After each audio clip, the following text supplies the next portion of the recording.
Саламатсызбы? ЗАГС кыктырайын деп сотко арыз берсем, жолдошум келбей койду. Эми сот күйөөңдүн макулдугу керек деп жатат. Ал келбейт сотко. Колуңан келгенин кыл деп айтты. Кантип кыртырсам болот?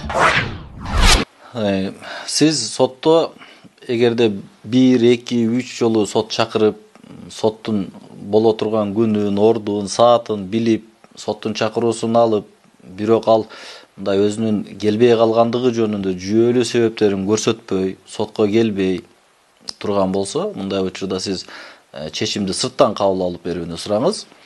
Анткени мындай учурда сот сырттан чечим кабыл алганга толук укуктуу болот.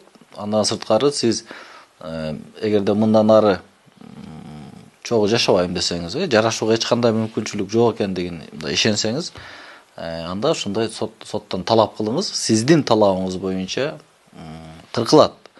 Анткени мындай сизди мажбурлап жашатууга мыйзам менен тыюу салынат. Эгерде сиз жок жашабаймын деп чечим чыгарган болсоңуз, анда сотко өтүнүч келтириңиз. Демек, чечимди сырттан кабыл алып берүү жөнүндө. Сиз бул жыл менен никени анын катышуусуз эле, аны катыштырбай, анын пикирин дагы сурабай туруп, нике куөлүктү кырктырсаңыз болот.